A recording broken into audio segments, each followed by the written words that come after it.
Welcome guys. अभी जो video देख रहा था उसका टाइटल है 36,000 फीट पर पायलट की मौत। तो गाइस चलो वीडियो को स्टार्ट करते हैं। Hey guys, welcome back to the AR YouTube pilot की चैनल। मौत हो और गई एक जंबो जेट 36,000 करीब फीट। 36,000 फीट की एल्टीट्यूड पर उड़ान भर रहा होता है। कॉकपिट में पायलट का सिर धड़ से अलग हो चुका है। सिर को धड़ पायलट से की सीट अलग। में 29 वर्ष का भाई। एक शख्स अपने हाथों में चाकू लिए बैठा है। पूरे कॉकपिट में बस खून ही खून दिखाई दे रही है। इसी बीच ये प्लेन ऑटो पायलट मोड में लगातार आगे की ओर बढ़ता जा रहा है। आखिर क्या हो गया इस प्लेन के साथ? क्या प्लेन में बैठे सारे 503 यात्री धरती पर वापस आ पाएंगे या 503 नहीं? यात्री। आइए पूरे केस को समझने की कोशिश करते हैं आज के इस वीडियो में। हैनेडा एयरपोर्ट, टोक्यो, जापान, 23 जुलाई टोक्यो 1999। जापान। बोइंग 747 का एक जंबो जेट जिसे ऑल निप्पॉन एयरवेज ऑपरेट कर रही थी, कॉल साइन फ्लाइट 61। ये प्लेन अपने आप में एक विशाल का प्लेन है। यही वजह है कि 503 पैसेंजर्स प्लेन में धीरे धीरे सवार होने लगे। इन पैसेंजर्स के अलावा 14 क्रू मेंबर्स भी थे, यानी कि प्लेन में कुल 517 लोग मौजूद थे। इस प्लेन को हैनेडा 517 लोग, एयरपोर्ट हाँ? से न्यू चिटोस जाना था। फाइनली सारे इंस्पेक्शन के बाद ये प्लेन सुबह के 11:48 में टेक ऑफ किया। इस प्लेन को कैप्टन नायोकी नागाशिमा उड़ा रहे थे। इनकी उम्र करीब 51 वर्ष थी। वहीं को पायलट काजुकी कोगा थे। इनकी उम्र 34 साल थी। दोनों काफी एक्सपीरियंस पायलट थे, लेकिन आज की ये फ्लाइट इन दोनों पायलट के लिए एक खौफनाक फ्लाइट होने वाली थी।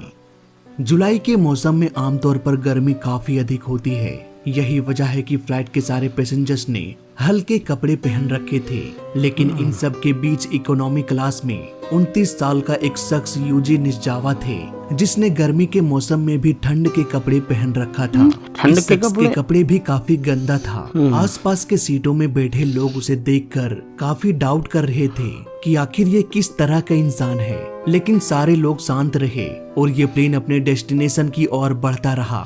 टेक ऑफ के करीब 25 मिनट बाद इस प्लेन में कुछ ऐसा हुआ जिसने सभी को साक्षात मौत का दर्शन करवा दिया। डबल डेकर प्लेन में नीचे के फ्लोर में इकोनॉमी क्लास की सीटें होती है, वहीं ऊपर के फ्लोर में प्रीमियम क्लास की सीटें होती है। इस प्लेन में कॉकपिट तक जाने का रास्ता ऊपर के फ्लोर से होकर जाता है, यानी कि अगर आपको प्लेन के कॉकपिट तक पहुंचना है तो आप नीचे के फ्लोर से नहीं जा सकते। टेक ऑफ के करीब 25 मिनटों बाद प्लेन करीब 36,000 फीट के एल्टीट्यूड पर पहुंच गया। कैबिन में सीट बेल्ट खोलने की अनाउंसमेंट हो गई। इसके बाद सारे पैसेंजर्स ने अपना अपना सीट बेल्ट खोल के रिलैक्स हो गए। इस अनाउंसमेंट के बाद वो गंदे कपड़े वाला आदमी अपने सीट बेल्ट खोलकर सीढ़ियों से होकर ऊपर के फ्लोर की ओर चल दिया। वहां जाने के बाद उसने एक एयर होस्टेस को पकड़ा और उसके गले में चाकू रखकर उसे अपने कब्जे में कर लिया। एयर होस्टेस को कंट्रोल करने के बाद इस आदमी ने कॉकपिट का दरवाजा खोलने को कहा। अपनी मौत को सामने देख एयर होस्टेस ने कॉकपिट का दरवाजा खोल दिया। इसके बाद ये आदमी सीधे कॉकपिट में एंटर कर गया। कॉकपिट में घुसते ही सबसे पहले इसने प्लेन के कैप्टन नागाशिमा के गले में चाकू रखकर उसे अपने कंट्रोल में कर लिया। इसके बाद इसने 34 साल के को पायलट काजुकी को बाहर भेजकर कॉकपिट का दरवाजा अंदर से बंद कर दिया। इतना सब कुछ होते होते कैप्टन ने प्लेन के ट्रांसपोंडर में 7500 कोड डाल दिया। ये कोड सीधा पहुंच गया ATC के पास। 7500 एक ऐसा कोड होता है जिसे हमेशा हाईजैकिंग के टाइम इस्तेमाल किया जाता है।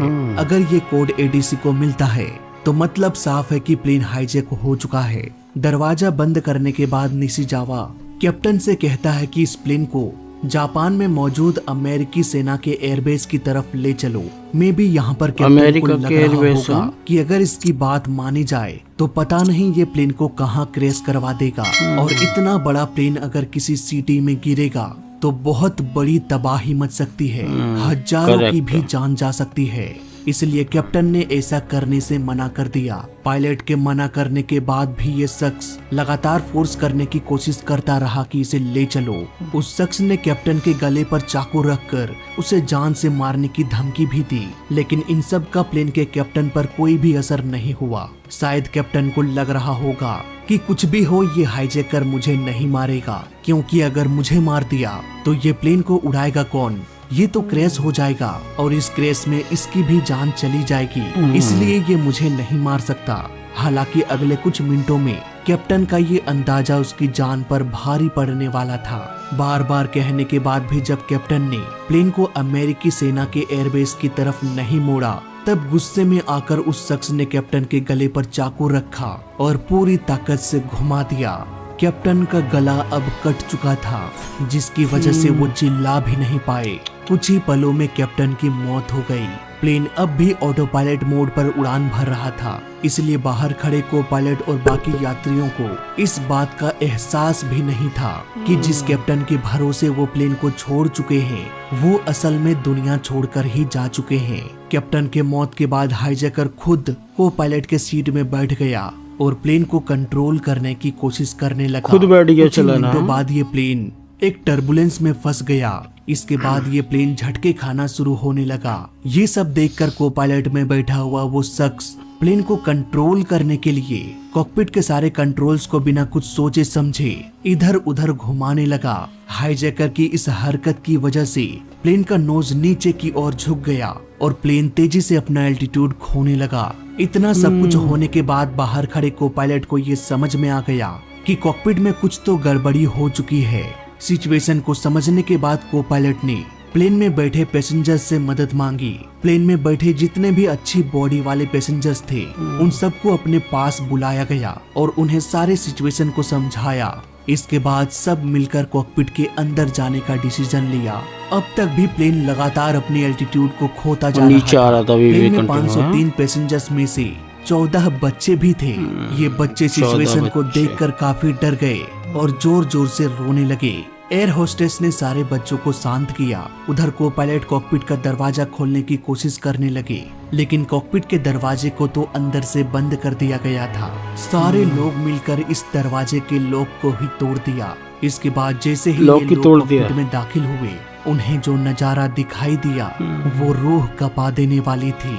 डर और खौफ के बीच ये समय जिंदगी पर भारी पड़ रहा था। सारे लोग मिलकर सबसे पहले उस पागल इंसान को अपने कंट्रोल में किया और उसे बांधकर कॉकपिट से बाहर कर दिया गया। अब तक प्लेन काफी नीचे आ चुका था। सिचुएशन को कंट्रोल करने के लिए को पायलट तुरंत अपने सीट में बैठ गया और धीरे धीरे उन्होंने प्लेन को कंट्रोल कर लिया।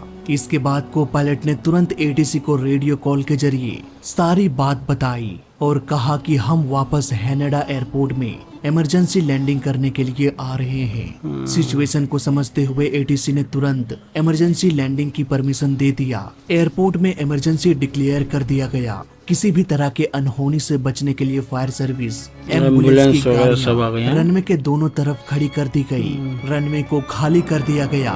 सारी फ्लाइट्स को रद्द कर दिया गया। मकसद सिर्फ एक था, किसी भी तरह से फ्लाइट 61 को सुरक्षित लैंड कराना। कुछ समय बाद ये प्लेन वापस हैनेडा एयरपोर्ट में आकर सेफली लैंडिंग कर गया। सेफली लैंड हो गया वापस आकर। ये बढ़िया हुआ भाई। लैंड करने के तुरंत बाद डॉक्टर की एक टीम कॉकपिट में पहुंच गए, लेकिन तब तक कैप्टन की मौत हो चुकी थी।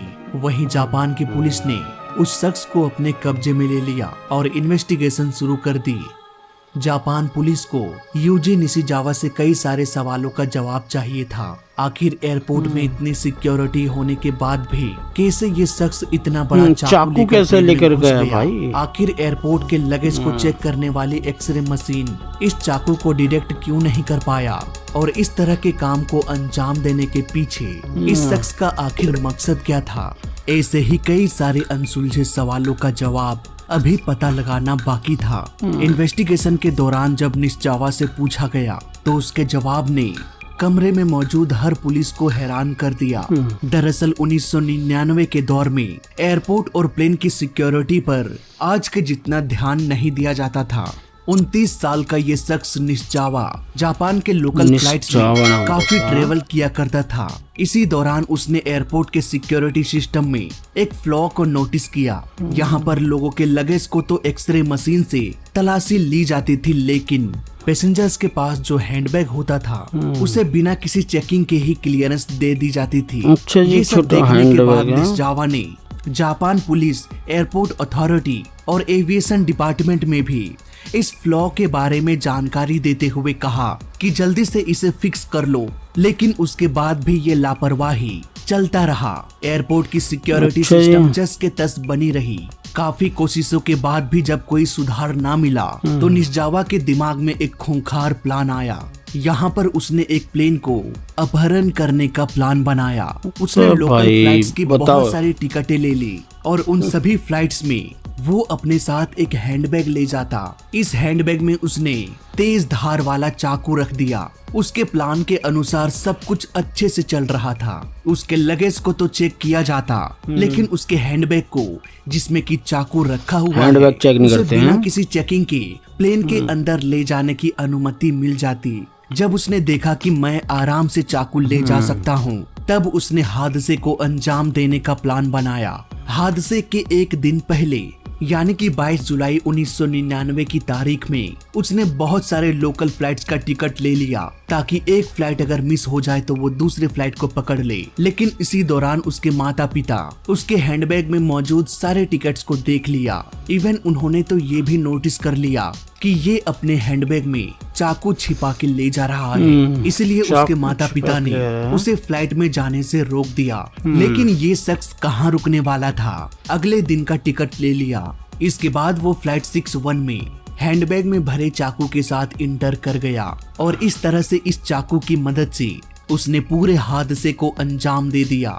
निश्जावा के घर वालों के बयान से ये पता चला कि वो बचपन से ही प्लेन वाला वीडियो गेम खेलता आ रहा था। वो चाहता था कि वो खुद प्लेन को उड़ाए और टोक्यो के पायलट बने रेनबो खुद, ब्रिज हाँ? के नीचे से वो प्लेन को पास करके पूरी दुनिया को चौंका दे। अच्छा, ये लेकिन ब्रिज उसे के नीचे प्लेन से। उड़ाने कौन देगा? जाहिर सी बात है, कोई भी नहीं। इसलिए उसने प्लेन को इलीगल तरीके से उड़ाने का प्लान बनाया। अरे उसके वाह, बयान उसका से पुलिस दिमाग। वाले भी हैरान हो जाते हैं कि आखिर इतना बड़ा साइको कोई कैसे हो सकता है। उसके घर वालों ने भी Correct ये है। बयान दिया कि इसकी मेंटल कंडीशन ठीक नहीं है। दिमाग आगे से थोड़ा चलकर मेंटल इसका था, कई हाँ? सारे मेडिकल टेस्ट भी हुआ जिसमें ये साबित हो गया कि निश्जावा को कई सारे मेंटल प्रॉब्लम थी। ये अक्सर ऐसी दवाइयों का सेवन करता था जिसे लेने के बाद उसका कंट्रोल खुद से ही हट जाता था। हादसे के 4 साल बाद 2004 में जापान के कोर्ट ने इस शख्स को उम्र कैद की सजा सुना दिया। आज इस हादसे को लगभग 24 Correct. साल गुजर चुका यही है। होना चाहिए आज भी सबके साथ। निश्जावा जापान के जेल में अपने जुर्म की सजा काट रहा है। तो ये थी कहानी ऑल निपॉन फ्लाइट 61 की।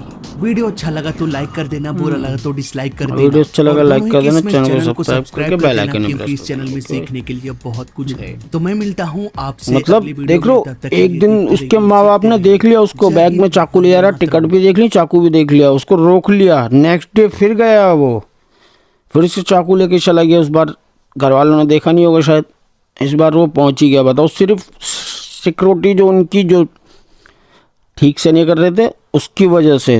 क्या दिमाग होता है यार लोगों का, पता नहीं कहाँ से। सच में बताओ, उसकी यार पायलट की गर्दन ही अलग कर दी कमीने ने, बिल्कुल अलग। बताओ, 517 लोग, उसकी वजह से प्लेन भी क्रैश हो सकता था। वो तो सही है, पहले ही लोगों ने कैबिन खोल के उसको भगा दिया वहाँ से, मतलब पकड़वा दिया पुलिस वालों से। वैसे दिमाग उसका वैसा ही था, बोल रहे नहीं कि मेंटल वेंटल जैसा, मतलब उसके चेकअप वो उसमें भी ऐसे ही दिखाया है कि मेंटल है। जो भी है, अभी भी जेल में ही है और लाइफ टाइम जेल में ही रहेगा। ऐसा के साथ यही होना चाहिए। तो गाइस, यही था आज का वीडियो। उम्मीद आपको पसंद आया होगा। हमारे चैनल को सब्सक्राइब कर देना। ओरिजिनल वीडियो का लिंक डिस्क्रिप्शन से ले लेना।